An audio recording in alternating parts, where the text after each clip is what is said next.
कर्जा मुक्त तब होता है जब व्यक्ति की दुकान, व्यापार, व्यवसाय, जिस जगह पर जिस काम के लिए जाए वो काम फतेह हो जाए, वो काम सफल हो,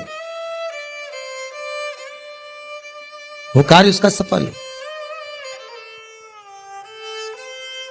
आप जिस कार्य के लिए जा रहे हो वो कार्य आपका सफल हो, तो लक्ष्मी घर में आए तो कर चुके, मालूम पड़े इससे लिया उसको दे दिया, उससे लिया उसको दे दिया, तो ये कर्जा चुकाना नहीं हुआ। कि आपके घर में यदि गोबर का कंडा जलाकर, गाय के गोबर को, सूखे हुए कंडे को जलाकर अगर आहुति छूट रही है, कंडा भी नहीं जलाया, गैस पर भी बनाए हुए भोजन की 5 साकल्य छूट रही है, वो भी नहीं करा, भगवान के सामने कुछ धूप रखकर आप 5 साकल्य अन्न की छोड़ रहे हो, घर में जो भोजन बन रहा है, जो आप अग्नि में अगर दे रहे हो, तो उसका भाग ये रहता है कि उस घर में कभी हार्ट अटैक नहीं हो सकता। यजुर्वेद कहता है, हमारे शास्त्र कहते हैं, स्कंद पुराण, शिव महापुराण की कथा कहती है, अग्नि पुराण कहती है कि अग्नि की 7 जिह्वा में से एक जिह्वा ऐसी है जो रोग को हर लेती है, भारी जो बीमारी है वो उसका हरण कर ले। बस आज के समय में लोग ये कलर बेकार ना हो जाए, जो सीलिंग लगाई है वो बेकार ना हो जाए, इसका कलर खराब ना हो जाए, सोफे का कवर खराब ना हो जाए, कहीं ये धुआं ना लग जाए, कहीं इतनी आंखों में चुभेगा। अरे भाई, या तो उसे बचा लो या स्वयं को बचा लो, या तो स्वयं को बचाओ या फिर घर परिवार में जो रौनक है, डेंटिंग पेंटिंग है, उसको बचा लो।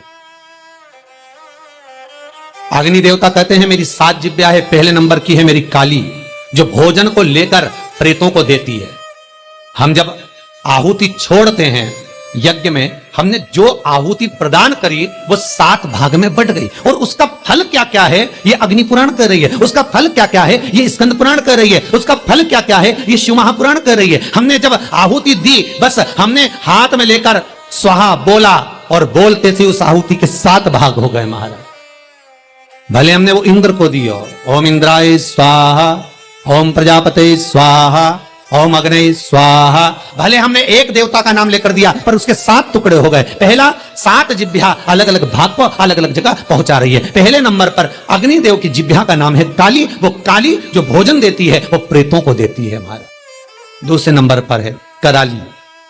कराली भोजन को लेकर जो कुंवारी अवस्था में मर जाते हैं, अधोगति में शांत हो जाते हैं, कराली अग्निदेव की दूसरी जिह्वा भाग उनको प्रदान करती है। तीसरे नंबर पर मनोजवा भोजन लेकर पितरों को देती है, अग्निदेव की तीसरी जिह्वा मनोजवा, फिर भोजन का भाग लेकर पितरों को प्रदान कर रही है। चौथी सुलोहिता, ये भोजन लेकर वासुकों को दे रही है महाराज। 5वीं ध्रुमवर्णी, ये भोजन लेकर देवताओं को प्रदान करती है। 6ठी स्फुलिंगी, ये अग्नि की वो जिह्वा है स्फुलिंगी कि घर के अंदर धूप जो छूटती है, अग्नि जो साकल्य भोजन आदि हम घर के अंदर देते हैं, ये स्फुलिंगी एक जिह्वा अग्नि देवता की ऐसी है जो घर में से रोग को हटा। फिर निवेदन करूंगा, हार्ट अटैक की बीमारी को हटाना है तो घर में 7, 5, 3, 2, 1 तुम्हारी मर्जी पड़े उतने जो घर में भोजन बने वो अग्नि देवता को जिमाना है। थोड़ा सा धुआं जरूर होगा, धूप लगेगी तो धुआं तो होगा, पर बड़ी बीमारी घर में प्रवेश नहीं करती। क्यों? अग्निदेव की 6ठी जिह्वा स्फुलिंगी रोग, बड़े से बड़े रोग को, यहां तक शास्त्र, आप पहले का इतिहास उठाकर देखिए, पहले के समय में अटैक की बीमारी नहीं होती थी, हार्ट अटैक नहीं होता था, शुगर नहीं होती थी, ये ब्लड प्रेशर नहीं होता था। आज के समय में सारी बीमारियां हो गई। क्यों? क्योंकि घर तो बड़ा बन गया, बंगला भी बड़ा बन गया, ऐश और आराम की वस्तुएं भी बहुत हो गई, पर घर में जो प्रतिदिन 5 आहुतियां पूर्व के समय के लोग दिया करते थे, घर में 5 आहुतियां जो चूल्हे में छूटती थी वो आहुतियां बंद हो गई। उसका स्मरण फिर प्रारंभ हो, जगत का फिर कल्याण। हमारे धर्म, हमारे शास्त्र जो वर्णन करते आए हैं वो गलत नहीं है। पहले के समय में यज्ञ अनुष्ठान कितने होते थे, आज के जमाने में काम, लोभ, विषय, आसक्तियां ज्यादा हो गए।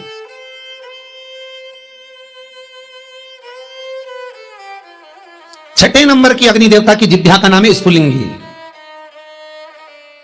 और और अग्निदेव की ये छठी जितिया स्फुलिंगी ये बीमारी का हरण कर लेती है, ये रोग का हरण कर लेती है।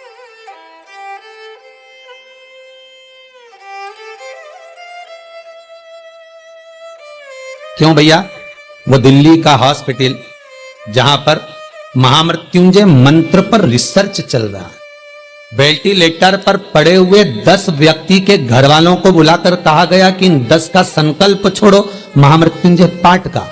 उसके पास में जो 10 वेंटिलेटर पर पड़े उनके लिए कोई महामृत्युंजय नहीं। देखा यह जा रहा है कि इन 10 पर महामृत्युंजय के अनुष्ठान का कितना फल मिल रहा है, और जो 10 वेंटिलेटर पर पड़े हैं उसका क्या फल है।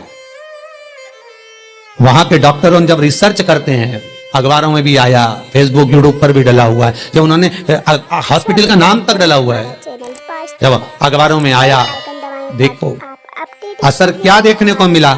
जो वेंटिलेटर पर 10 पड़े थे उनके स्वस्थ होने की सीमा कम थी, पर जिनके लिए महामृत्युंजय का अनुष्ठान ब्राह्मण कर रहे थे साकल्य दे देकर, उसका भाग यह था कि धीरे धीरे उनकी अवस्था सुधरती चली।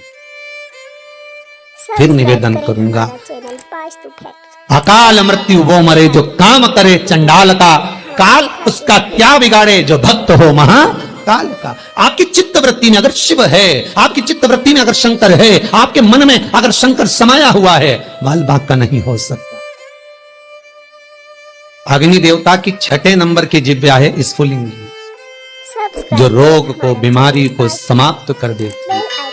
यज्ञ अनुष्ठान से, आहुतियों से रोग बीमारी समाप्त होती, समाप्त। 7वें नंबर की अग्निदेव की जिब्या है विश्व रुचि।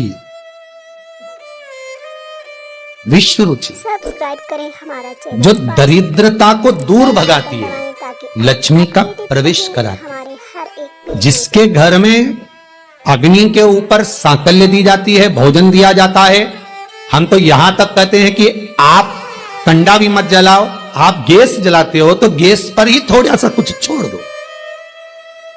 अग्नि तो है ना, किसी रूप में भी है तो अग्नि, आप उस पर ही छोड़ो।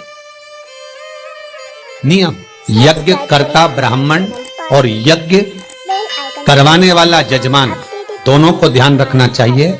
यजमान जब आहुतियां दे रहा हो, ब्राह्मण स्वाहा बोल रहे हैं, ओम इंद्राय स्वाहा, तो जो आहुतियां दे रहा है, अग्नि पुराण कहती है, स्कंद पुराण कहती है, जो आहुति दे रहा है उसके मुख से स्वाहा शब्द निकलना जरूरी होता है। ब्राह्मण बोले वो अपनी जगह पर है, ब्राह्मण संबोधन करे वो अपनी जगह पर है, पर जो आहुतियां डाल रहा है, जो सांकल्य प्रदान कर रहा है, उसके मुख से स्वाहा निकलना चाहिए। क्यों? क्योंकि ब्राह्मण का कर्म है देवताओं को बुलाना। उसने बोला ओम इंद्राय स्वाहा, इंद्राय सामने भाग लेने के लिए। अब यजमान का मन होना चाहिए खिलाने का, यजमान का मन होना चाहिए देने का। तो यजमान जब स्वाहा बोलेगा तब वो इंद्रदेव उस पदार्थ को ग्रहण करेगा। जिस आहुति में यजमान स्वाहा नहीं बोलता, वो आहुति देवता स्वीकार नहीं करता। इसलिए बीच बीच में यज्ञ कर